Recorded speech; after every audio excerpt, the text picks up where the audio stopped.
staring at 4 bits of paper, not even very useful ones, and trying to allow myself to talk, and that forever wondering why am I bothering. But I need a nap, so I'm just going to get it out of my head. I can't find a draft post to write. And before Twitter got even shitter, I often get, most users don't put tweets like this, do you still wanna? And I think this is definitely going to be Facebook Live that is not following form.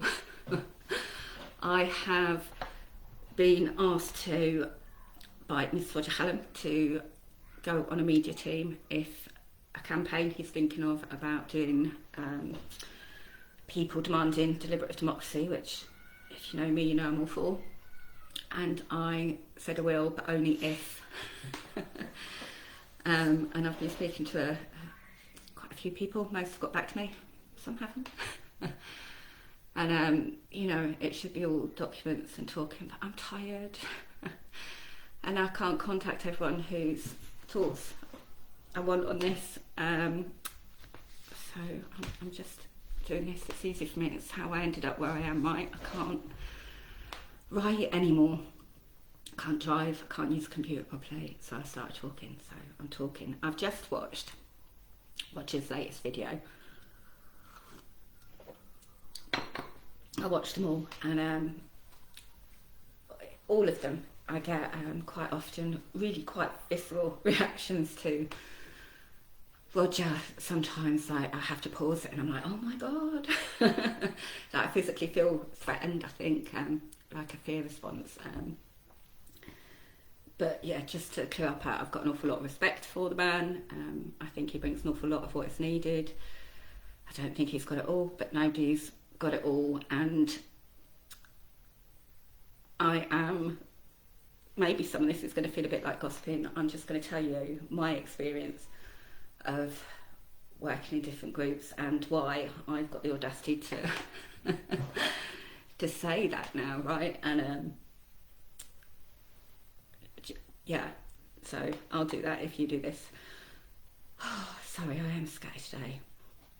So yeah, this maybe feels like gossip, but my experience of, do we call it rebelling, being an activist, becoming a terrorist? I started in October 19 with Extinction Rebellion Working Class, and over on my nuts YouTube space, I've created some of those videos there. We put out some nice, just trying to learn. I think we were just people trying to figure out how we were going to live our lives within this feeling of shit, things are so bad, I've got to have a go at the government. So I was in exile working class, and also at the same time a group that we called the Actions Display in the Dock. And there's always pushback, right? Nobody agrees with everybody. I don't think there's a single person I agree with 100% on everything, and I think that's good, right? It's how you grow and stuff. So I was in this group displaying the dock, and you know there's quite a lot of pushback, especially from places like exile lawyers and stuff. It's yeah, and then Roger got kicked out of XR and started up Beyond Politics, which had to change its name to Burning Pink because people didn't like the name. And then I got kicked out of that group, which won't surprise anybody, especially who was drinking with me when I was losing my mind after I lost my job and my health.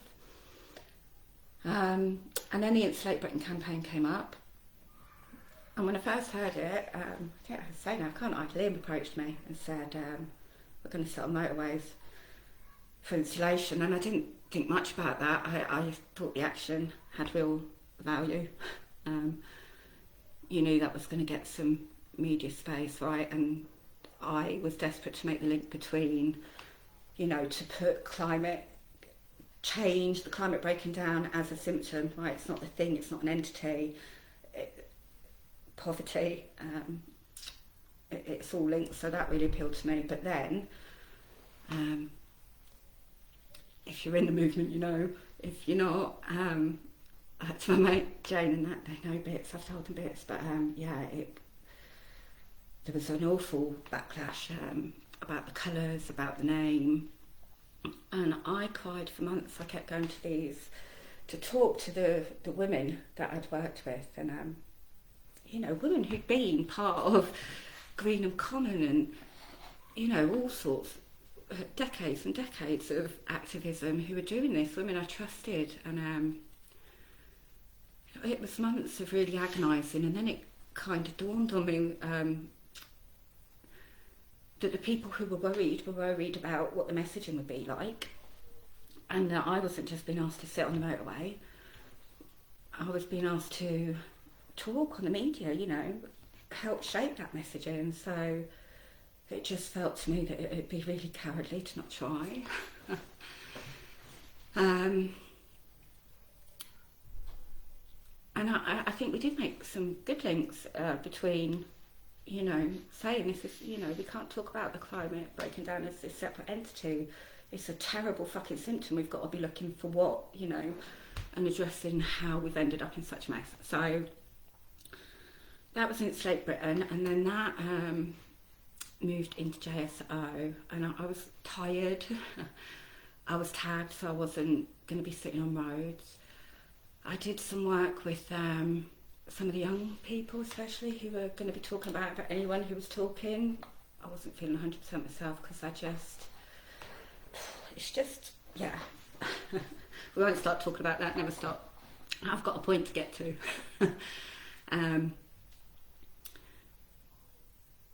Oh, I'm putting it off, right? This is a bit that might feels like gossip.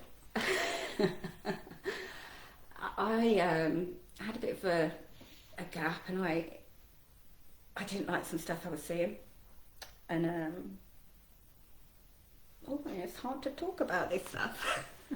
I'm going to tell you 2 stories, and it's not to be bitchy or anything, right? It's so you to try and explain to you why I'm in this. I've made this kind of ultimatum on what you think about what I'm thinking about, if it's, you know. Anyway, so I wasn't feeling great anyway, and the little bit of I mean, everybody in it I think is just amazing, but the little team that I was working with it wasn't gelling, it wasn't working, and a few things happened, but the 2 I'll share. So one is still really upsets me. It was when Emma got hurt in prison, and it was said that we weren't going to share that because it might put people off, and I just felt, how dare these people not have my back, you know, that could be me. And if you watch my Facebook, you know what happened. I just did what I felt I had to do, and we had an uncomfortable meeting or 2, but everything's good. Like I said, this is not, everybody has the best intentions at heart, and I am busy. And then there was another, this one's funny. We'd gone out within Slate Britain. God, it was when Julia, heartless bitch face, sent all them trolls at me at Parliament Square. And after it, I'd gone back to a space where some of the JSO people were meeting to see Cameron, I see.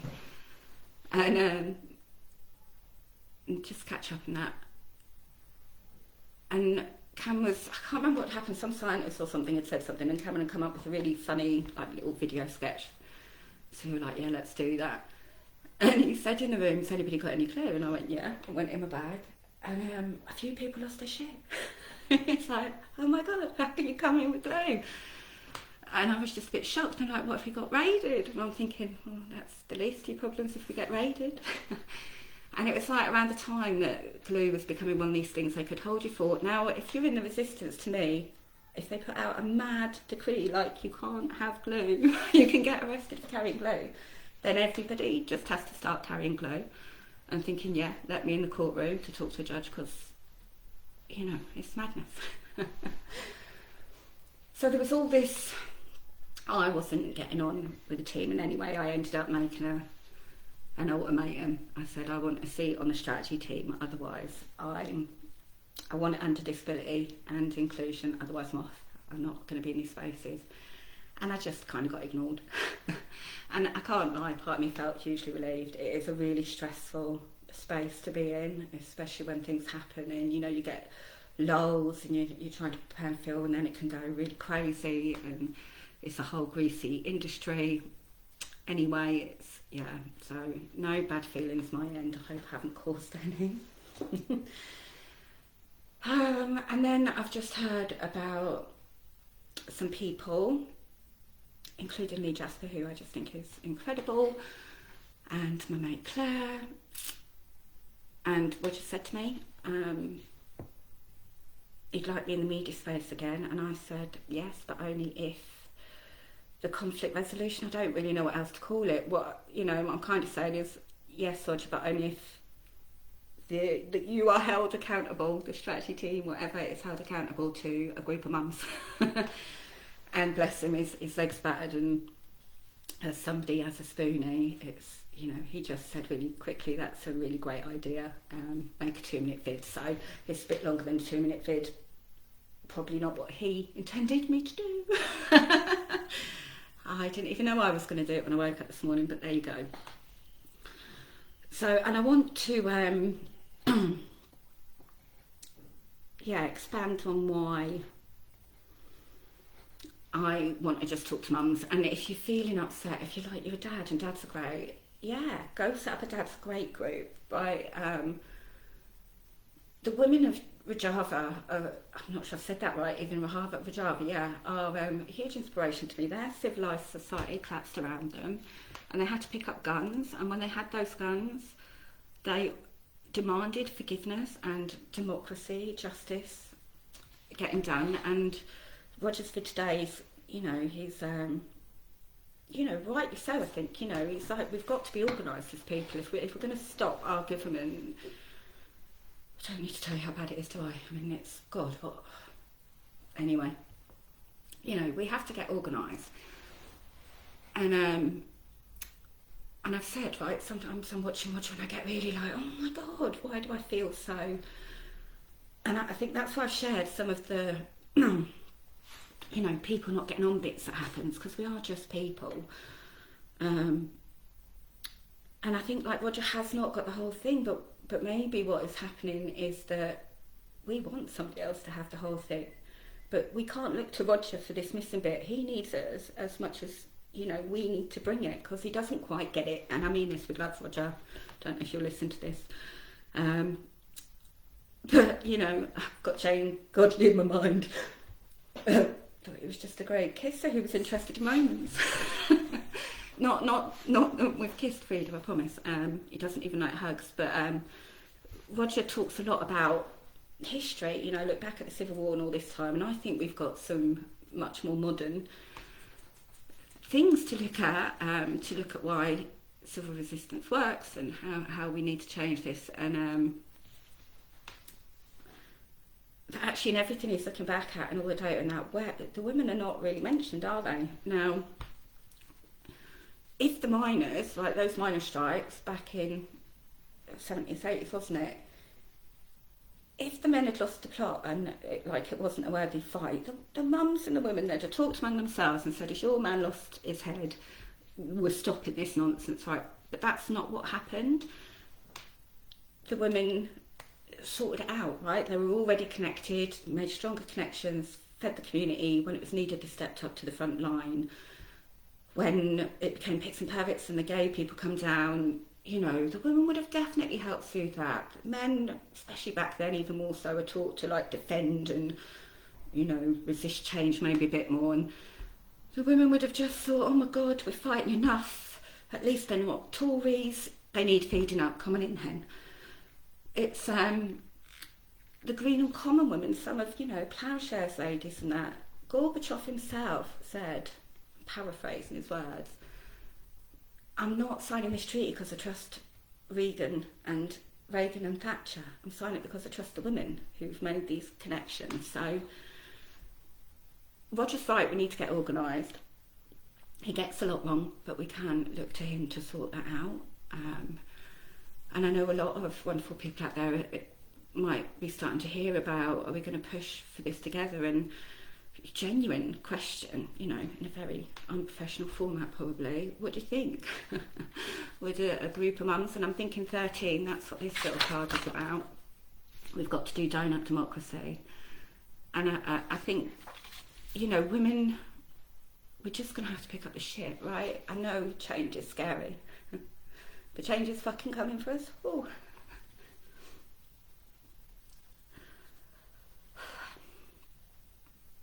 You know, who's that rugby dude? Jimmy somebody, right? They'd obviously chatted, what are we going to do if Just Stop Auckland's on the pitch? And they had a whole other pitch, you know, ready for ages in case it happened. And that's what those of us who've done this boring heavy reading are just saying.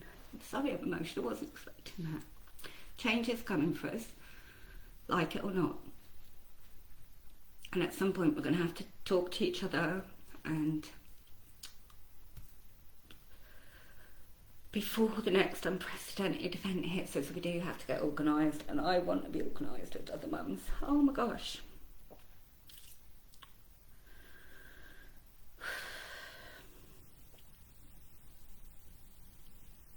Oh, over on Twitter, if I haven't made quite sense, I've just slipped through my notes. Like I said, that was all I had. I think I've got it out. Twitter is shit. There's a read count. Kirsty Allsop responded to me. Allsop it now. But not about houses. She asked if I was aware that shrew was a misogynistic term, and I said I hadn't called her a shrew because I hate on women. I hate women using the word moron because that's got nasty eugenics, the horrible thinking behind it that saw disabled women, disabled children killed. I've also had a bit of a pop at St Jeremy because he of all people should not be asking for just more of the same. Right, change is needed. His nice guy tactics did not work. Perhaps if instead of that second silly debate, pointless with Boris Johnson and I, instead of going to that, he'd gone sat on the M25 with all of momentum and said Boris Johnson's a liar. He might have won that last real election we had. And then Nick Ferrari was his blustering best and said if JSO stops, they'd give him, he'd give them an hour of that, of his show. And since Labour has stopped, I haven't been back on the road. I want that hour. So, God, it seems so pointless sometimes just talking, and as stressed as I get before I do it. But I've been out of the loop for a while, and I just really want to know where everyone's at and what you're thinking, whether you've been in the movement or not. So I hate to ask this as well, but please share it. Maybe you don't want to listen to me, and we have to accept that. Nobody's liked by everybody. Really bless him. I can't make it to the end of his talkings, but I'm sure there's lots of people that really rate him. That my mad wafflings make no sense to at all. So I think I'm off for a cry and a nap. Hope your Sundays are all going all right. Tell me what you think.